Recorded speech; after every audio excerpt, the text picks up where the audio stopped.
역사가 일어나고 사람과 하나님이 만나면 기적이 일어난다라는 제목으로 말씀을 나눕니다. 우리가 아침에 일어나서 하는 첫 생각이 있을 거예요. 아마 탁 눈 뜨자마자 여러분들 어떤 생각 하십니까? 그런데 그 생각이 그 사람을 정의한다라는 말이 있습니다. 아침에 눈 뜰 때 처리해야 될 회사의 일을 떠올리는 사람은요, 열정적인 사업가일 것입니다. 어떻게 그녀를 기쁘게 할까 생각한다면 보나마나 사랑에 빠진 사람일 것입니다. 만약 오늘도 누구 등을 쳐먹을까 생각하면요, 네, 그 눈빛이 사기꾼일 것입니다. 즉 아침에 일어나서 가장 먼저 생각하는 것이 내 삶의 우선순위가 무엇인지, 내가 무엇을 중요하게 여기며 지금 살고 있는지, 나는 어떤 방향으로 가고 있는지 확인할 수 있는 단서가 된다라는 거죠. 이 관점으로 느헤미야와 백성이 개최한 성전 봉헌식을 볼 필요가 있습니다. 그들은 지금까지 피땀 흘려 건축한 예루살렘 성벽을 하나님께 바치는, 감사하는 봉헌식을 하고 있습니다. 이런 행사에 가보면요, 말이 예배지 주인공은 건축주나 건축에 관여한 사람들인 경우가 대부분이에요. 하지만 이들의 성벽 봉헌식은 달랐습니다. 화려하고 안락한 삶이 보장되는 페르시아를 떠나서 황량한 예루살렘에 와 성벽 재건을 이끈 영웅 느헤미야도, 유대 귀족들도, 밤낮으로 수고한 백성들도 주인공이 아니었습니다. 오로지 하나님의 도움이었다라고 고백하고 있습니다. 그래서 하나님을 찬양합니다. 하나님만 높입니다. 이들은 알았던 거예요. 불가능하다고 생각했던 성벽을 재건할 수 있었던 원인은 오직 하나님의 은혜였다. 물론 느헤미야나 백성들이 수고하고 노력한 것 사실입니다. 하지만 생각해 보세요. 느헤미야에게 성벽 재건의 열망을 주신 분이 누구셨습니까? 하나님. 왕의 마음을 움직여 그를 유다 총독으로 임명하게 하신 분 하나님. 모든 자원을 서포터 받게 하신 분 하나님. 원수들의 방해와 위협 속에서도 52일 만에 이 모든 공사를 무사히 마치게 하신 분도 하나님. 모두가 이 사실을 알고 있었기 때문에 아무도 주인공 되려고 하지 않았던 거예요. 오직 하나님께만 감사를 고백하고 있는 것입니다. 여러분, 우리도 나만의 예루살렘 성벽을 쌓아가고 있는 존재들입니다. 가정이라는 성벽, 자녀 양육이라는 성벽, 직장과 사업이라는 성벽, 또 인생의 계획이라는 성벽. 그런데 대부분 뭔가를 이루었을 때 내가 쌓았다고 착각하기 시작하는 거예요. 자녀가 좋은 대학에 들어갑니다. 내가 자식 교육 잘해서 그렇다라고 생각하는 거예요. 좋은 직장에 들어갑니다. 내가 대학 다닐 때부터 스펙을 잘 쌓았기 때문이라고 생각하는 거죠. 직장 생활이나 사업에서 승승장구합니다. 남들보다 열심히 일해서 내가 탁월한 관점을 가졌기 때문에 그렇다라고 생각하는 거예요. 이런 사람에게는 하나님은 뒷전일 수밖에 없습니다. 물론 가끔은 그냥 예의상 어떤 학습에 의해서 하나님이 하셨습니다라는 구색 맞추기를 하기는 합니다. 진심으로 그러나 내 인생의 성벽을 쌓아주신 분이 하나님이라는 마음에서 우러나오는 동의는 없어요. 그래서 그는 교만합니다. 내가 노력해서 얻은 것이라고 해석하니까 자기만을 위해 가진 자원을 사용하죠. 그러다 여러분 어려움이 닥치는 거예요. 그럼 언제 그랬냐는 듯이 절망하고 좌절합니다. 자포자기합니다. 왜요? 내 힘으로 얻은 직장이고 사업인데, 아니 인생인데 내 힘으로 지금 통제가 안 돼요. 내 힘으로 감당이 안 되거든요. 그럼 남는 건 뭐예요? 절망밖에 없는 거죠. 우리는 기억해야 됩니다. 내가 잘나서, 내가 노력해서 지금 이 자리에 서 있는 것이 아닙니다. 그것을 누리고 있는 것이 아닙니다. 하나님의 도움이고 하나님의 은혜입니다. 이걸 아는 사람만 겸손하게 살아갈 수 있더라고요. 어려움의 때에 도우심을 구할 수 있더라고요. 염려, 걱정, 자포자기가 아니라, 사람 붙드는 게 아니라, 원망하는 게 아니라 그 순간에 기도할 수 있어요. 왜요? 내가 지금 여기까지 온 것이 하나님의 은혜였으니 지금도 하나님의 은혜가 필요한 것이죠. 그리고는 인생의 자원을 하나님과 이웃을 위해 사용합니다. 생각해 보세요. 나도 하나님의 도움을 받아서 여기 서 있잖아요. 받은 것이니까 하나님의 뜻대로 돌려주는 것은 너무나 당연한 것이죠. 인적이 드문 도로에서 차에 시동이 꺼져서 고생하는 한 여성이 있었습니다. 그런데 한 차가 이렇게 멈춰서 주는 거예요. 얼마나 반가웠겠습니까? 그런데 차에서 내리는 그 남자는 우락부락한 흑인이었던 거예요. 그 모습을 보자마자 이 여성 마음속에서 반가운 마음은 싹 사라지고 두려운 마음이 들더랍니다. 강도일지도 몰라. 혹시 총을 가지고 있으면 어떻게 하지? 하지만 그 흑인 남자는 친절하게 차를 고쳐주고 그리고 떠나요. 부끄러움과 감동이 동시에 그녀에게 느껴지더랍니다. 그래서 이 경험을 바탕으로 더 나은 세상을 만들기 위해 트레버라는 소설을 쓰게 됩니다. 작가였거든요. 엄마와 함께 살고 있는 12살 소년 트레버 맥킨리. 저는 이 소설 속 주인공이 그녀 자신이라고 생각을 해요. 어느 날 사회 선생님 루벤이 세상을 변화시킬 수 있는 아이디어를 생각하고 실천하라라는 특별 과제를 내줍니다. 트레버는 자신이 세 사람에게 도움을 주고 그 세 사람이 각자 또 다른 세 사람에게 도움을 준다라는 무브먼트를 생각해내고요. 이걸 실천하면 결국은 이걸 실천하기 위해서 자신이 도움을 줘야 될 사람들을 찾아가는 그런 이야기가 이 소설 속 이야기입니다. 이 소설이 출간되자마자 베스트셀러가 되었고요. 지금까지도 많은 이들에게 사랑받고 있습니다. 그리고 영화로도 만들어졌죠. 아름다운 세상을 위하여. 한번 보셔도 참 좋습니다. 이 놀라운 움직임은 여러분 무엇으로부터 시작되었습니까? 이름 모를 흑인 남성의 도움 때문이었어요. 남성의 도움이 그녀의 마음의 변화를 일으킵니다. 그녀의 세상을 뒤흔듭니다. 세상을 바라보는 관점을 바꿨습니다. 그녀는 이 원리를 사람들도 알기를 원했습니다. 이 원리가 세상을 바꿀 수 있다라고 그녀는 믿었습니다. 저는 여기서 복음의 그림을 봅니다. 여러분, 우리도 하나님의 도움을 받은 존재들입니다. 우리가 죄로부터 구원받은 것은 우리가 기여한 것이 아무것도 없습니다. 예수 그리스도의 십자가를 통해 우리를 구원해 주셨습니다. 하나님의 자녀가 되었습니다. 다시 말씀드리지만 이 가정에 내가 기여한 것은 아무것도 없습니다. 그래서 우리는 이것을 은혜라고 말합니다. 이 개념이 나의 이야기로 받아들여지지 않으면 우리의 삶은 절대 변화될 수 없어요. 일본 마쓰시다 전기의 창업자 마쓰시다 고노스케 회장, 탁월한 기업가로 유명한 분이죠. 리더십에서 굉장히 많이 소개됐던 분인데 그는 사업을 뽑을 때 한 가지 독특한 원칙이 있답니다. 최종 면접에 올라온 사람들에게 무조건 이렇게 묻는데요. 당신은 운이 좋아서 여기까지 왔습니까? 아니면 노력이나 실력 때문에 여기까지 올라왔습니까? 여러분이라면 뭐라고 대답하시겠어요? 저는 노력이라고 대답하려고 했거든요. 근데 이분은요, 노력, 실력이라고 말하면 다 떨어뜨렸답니다. 운이 좋아서라고 말한 사람을 뽑았대요. 그가 말한 운을 성경적으로 표현하면 바로 은혜라고 말할 수 있습니다. 여러분, 우리가 자격이 되어서 구원받은 게 아니에요. 이 자리에 서 있는 게 아닙니다. 모든 것이 하나님의 은혜입니다.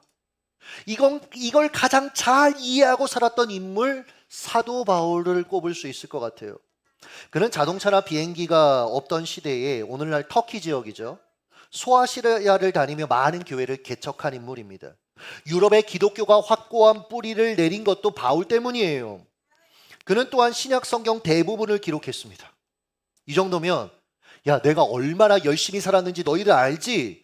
잠자는 것도 줄이고 제대로 먹지도 못하고 쉬지도 않고 노력해서 이룬 결과야 라고 말해도 누구 하나 뭐라고 못해요. 하지만 그는 이렇게 고백했습니다. 고린도전서 15장 10절 읽습니다. 시작. 그러나 내가 나된 것은 하나님의 은혜로 된 것이니 내게 주신 그의 은혜가 헛되지 아니하여 내가 모든 사도보다 더 많이 수고하였으나 내가 한 것이 아니요 오직 나와 함께 하신 하나님의 은혜로라. 할렐루야. 내가 한 것이 아니요 오직 나와 함께 하신 하나님의 은혜로다. 하나님을 대적해서 교회를 핍박하던 자신을 용서하시고 구원하신, 오히려 예수 그리스도의 사도가 되어 복음을 전하게 하신 그 하나님을 깊이 깨닫고 있었기 때문에 가능한 고백들이었던 거예요. 우리도 이렇게 살아야 합니다. 내가 누리고 있는 인생의 성벽이 내가 잘나서 내가 노력해서 또 운이 좋아서가 아니라 전적인 하나님의 은혜임을 깨달아야 합니다. 그래야 감사할 수 있습니다. 그래야 겸손할 수 있고 그래야 주신 은혜를 다른 이에게 나눌 수 있는 거예요. 느헤미야 백성들도 이것을 알았습니다.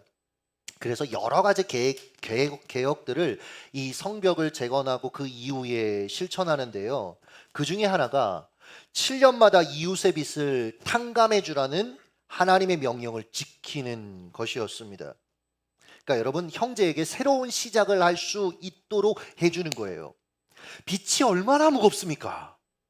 빛의 대물림으로 힘겹게 살아가는 이들이 이 땅에 얼마나 많습니까? 그런데 느헤미야 백성들은 하나님의 말씀대로 7년째 되는 해에 채무자에게 더는 빚을 갚지 않아도 된다라고 말하겠다라고 그들이 약속하는 거예요. 이 일을 실천하려면 최소 3가지를 믿어야 되더라고요. 첫 번째, 나는 아무 대가 없이 하나님의 사랑을 입은 자다. 죄를 탕감받은 자다. 여러분, 이게 있어야 돼요. 여기서 시작하지 않으면 이런 일 절대 할 수 없는 것입니다. 다른 하나는 형제의 빚을 탕감해 준 내 삶을 하나님이 기억하신다. 하나님이 채우신다. 이 믿음이 있어야 됩니다. 제 경험상 빚을 탕감받은 형제가 내가 기대한 만큼 고마워하지 않을 수 있어요. 여러분이 누군가에게 호의를 베풀었는데 돌아오는 건 원망일 수 있습니다.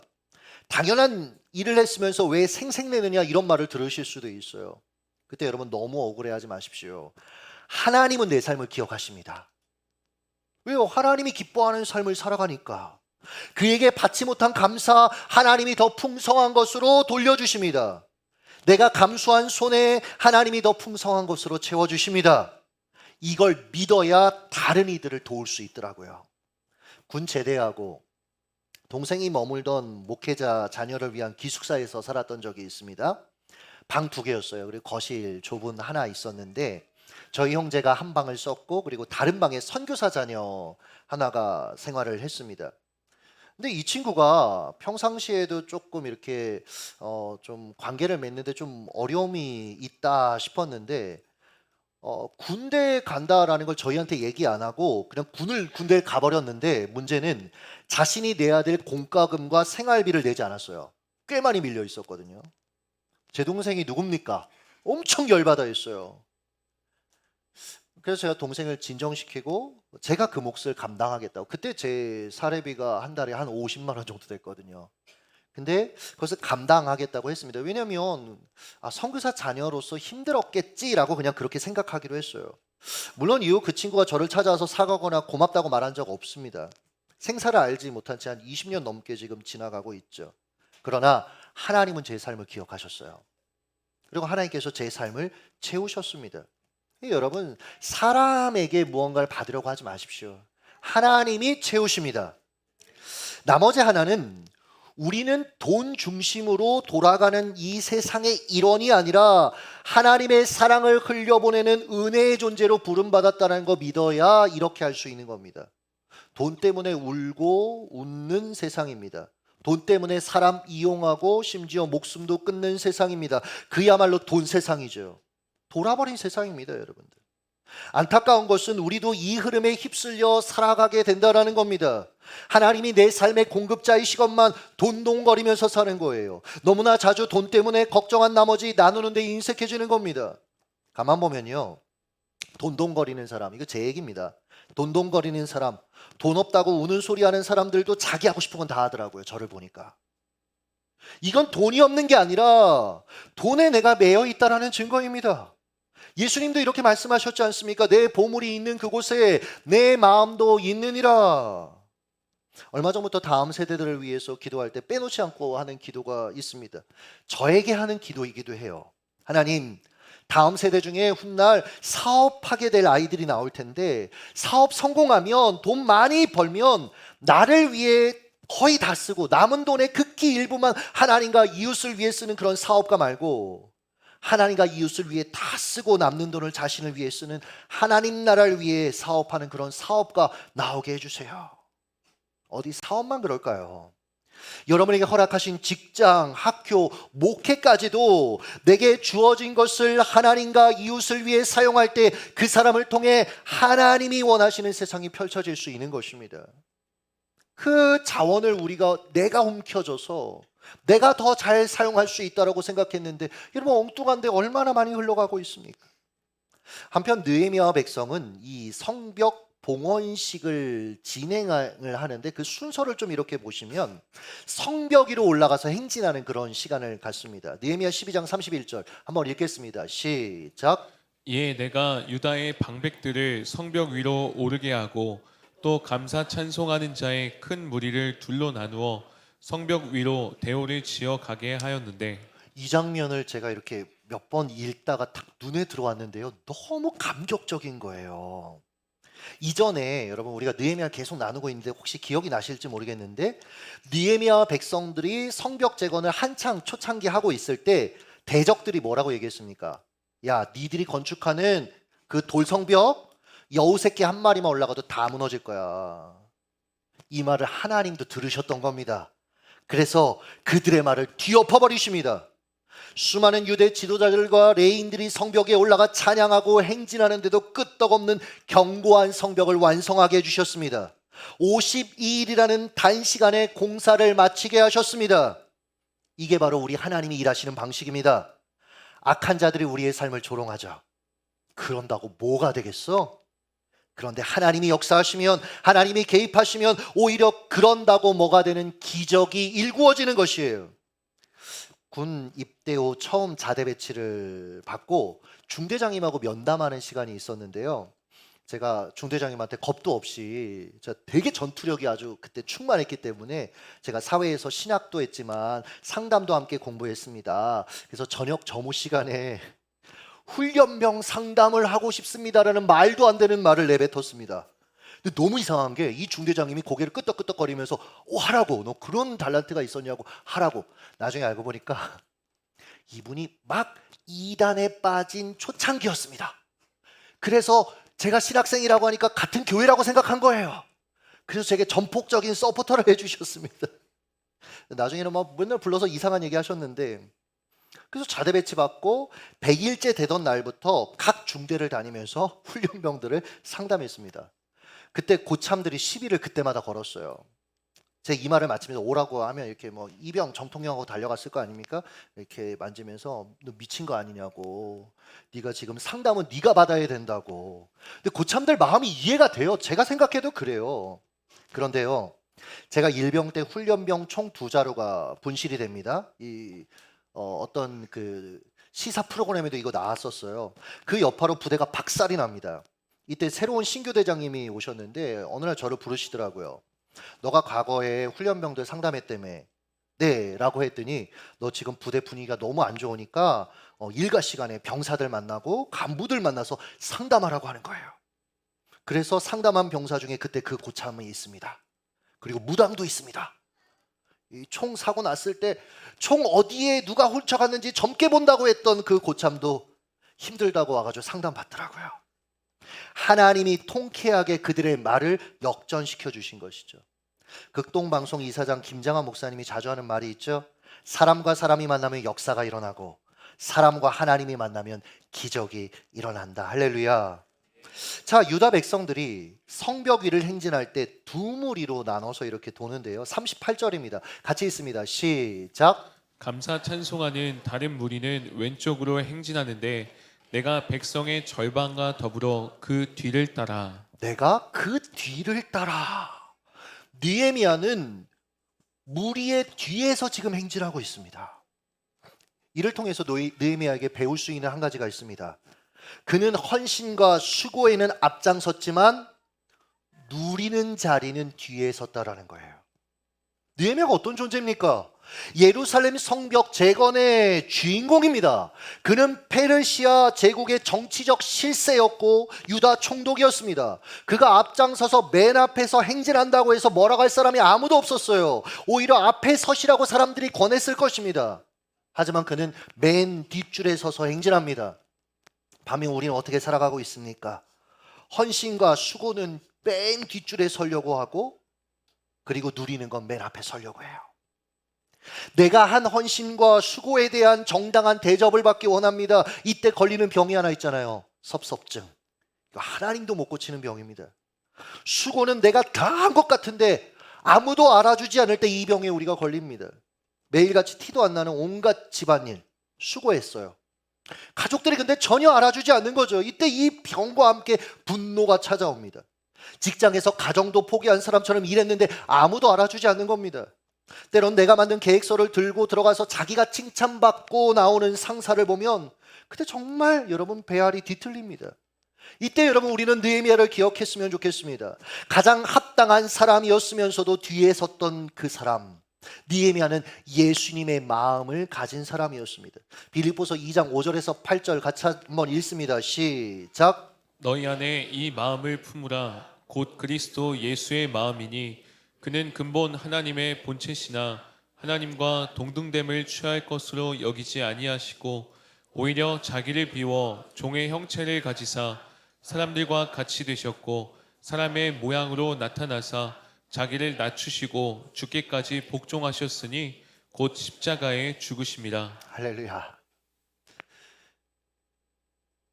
정당한 자기의 위치와 권리를 포기하고 우리를 구원하기 위해 하나님의 뜻에 순종해서 사람이 되어 가장 낮은 자를 자처하며 십자가를 짊어지셨던 예수님의 그 마음이 있었기 때문에 우리가 생명의 존재가 된 것입니다.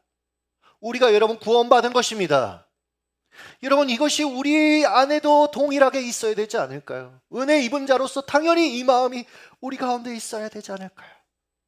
여러분 그렇게 예수님께서 그 마음으로 하나님 앞에 사람 앞에 서셨을 때 하나님이 어떻게 하셨습니까? 예수님을 가장 높이 올리셨습니다. 가장 존귀케 하셨습니다. 이것이 하나님 나라의 원리입니다.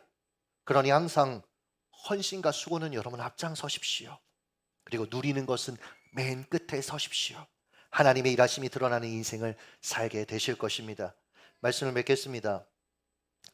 얼마 전에 이렇게 차를 타고 가는데 그때 우리 남미영 집사님이 커피숍 오픈하셔서 거기 하은이 데리고 잠깐 이렇게 아내하고 가는 길이었거든요. 갔다가 나오는 길이었거든요. 근데 저희 하은이가 아빠 나 오늘 학교에서 이제 초등학교 1학년이잖아요. 학교에서 장래 희망 뭐 발표하는 시간이 있었대요. 궁금하더라고요. 얘는 도대체 뭘 하고 싶은지 처음으로 얘기하는 거였거든요. 얘 뭐 예전에 대부분 애들 뭐 소방관들 경찰 이런 거 얘기를 안 했던 애예요. 그래서 되게 궁금해서 뭐가 되고 싶을까 했는데 목사가 되겠다고 얘기를 했다는 거예요.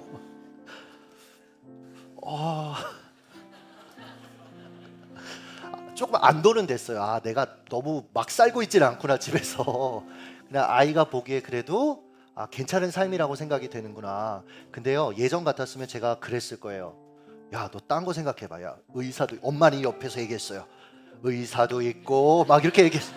저 얘기하지 않았습니다. 왜냐하면 제가 요즘 느헤미야서를 묵상하면서 그가 어떠한 직업을 갖고 어떠한 역할을 하는 것보다 더 중요한 건 그가 하나님의 사람으로 살아가는 것이라는 걸 요즘 많이 느끼고 있거든요. 그리고 느헤미야서를 쭉 여러분 찾아오면서 그런 게 느껴지지 않아요? 그가 총독이었기 때문에 페르시아의 실세였기 때문에 아니요 여러분 하나님이 다른 사람을 통해서도 일하실 수 있었을 겁니다. 근데 중요한 건 그의 마음이 하나님 앞에 있었어요. 시대가 어렵다고 얘기합니다. 시대가 아무리 어려워도 페르시아에서 종살이 하던 것보단 지금이 낫지 않습니까? 다 무너진 기반도 없는 곳에 돌아와서 성벽 52일 동안 완공하려고 애쓰는 것보다 지금 상황이 더 낫지 않습니까? 여러분 상황 앞에 여러분 압도당하지 마십시오. 우리에게 관건은 이 느헤미야의 마음 아니 그리스도 예수의 마음을 우리가 갖고 살아가는 거예요. 주님이 원하시는 그 삶의 자세로 인생을 살아가는 겁니다. 거기에 나눔도 있는 것이고 거기에 섬김도 있는 것이고 여러분 본질은 뭐냐면 나를 구원하신 예수 그리스도의 십자가 사랑 앞에 날마다 서 있는 것입니다. 이것이 정말 나의 이야기로 생생히 경험돼야만 우리의 삶이 달라질 수 있어요. 여러분 제가 정말 여러 가지로 생각하고 많은 책들도 읽고 그러면서 어떻게 사람들의 삶을 바꿀까 고민하는 사람 중에 하나인데 근데 여러분 사람의 삶은 복음이 아니면 바꿀 수가 없더라고요. 예수 그리스도의 복음 여러분을 구원하신 아직 죄인 되었을 때 우리를 구원하신 예수 그리스도의 그 복음 여러분 그 복음의 은혜를 입은 분들이 여러분 아닙니까? 그렇다면 그 복음을 받은 자로 살아가시길 예수님의 이름으로 축복합니다. 그 복음의 능력을 붙들고 살아가시기를 예수님의 이름으로 축복합니다. 기도하겠습니다.